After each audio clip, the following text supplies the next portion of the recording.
কামৰূপ মীন বিভাগে শুৱালকুছি নদী আৰক্ষীৰ সহযোগত চলাইছে এই অভিযান।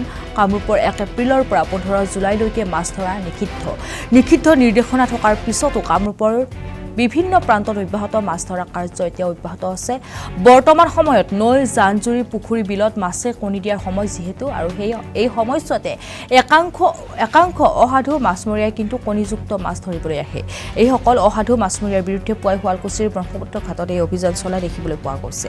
এই অভিযানত কেইবাজনো মাছমৰীয়াৰ পৰা জব্দ কৰিছে বহুকেইখন মাছমৰা জাল। এই অভিযান আচলতে 15 জুলাই পৰ্যন্ত অব্যাহত ৰখাৰ ঘোষণা কৰিছে এতিয়া মীন বিভাগে।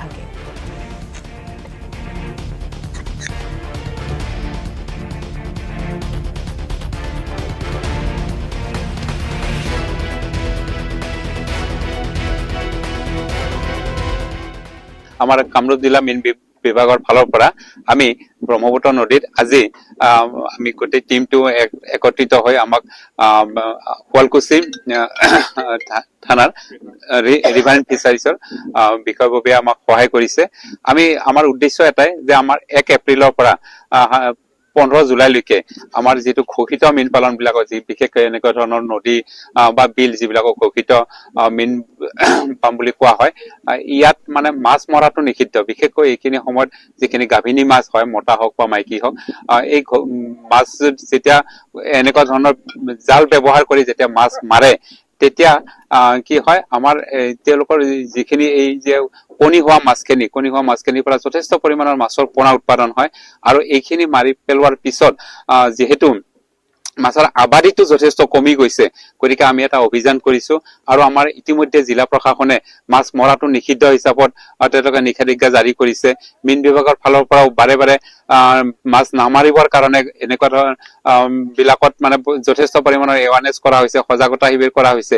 কিন্তু সেইবিলাক নামানি বহুতো আমি লক্ষ্য কৰিছিলো যে ইয়াত মাছ মাৰি আছে, আৰু সেইকাৰণে আমি কাহিলি পুৱাতে আহি এটা অভিযান কৰিছো।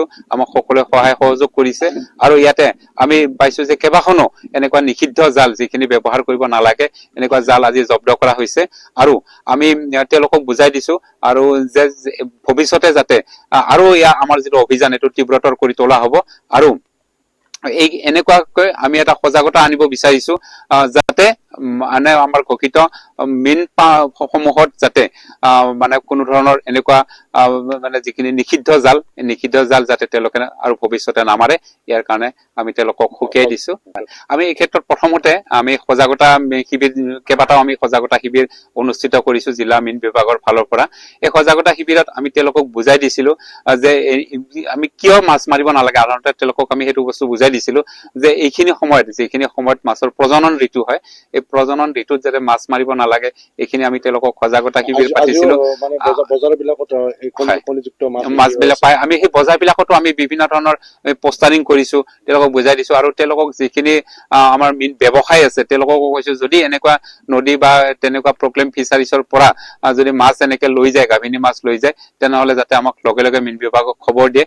আমাক ইতিমধ্যে 2-3 জনে খবৰ দিছিল, আৰু সেইকাৰণে আজি আমি আহি ইয়াত একত্ৰিত হৈ এইটো আমি অভিযান চলাইছো।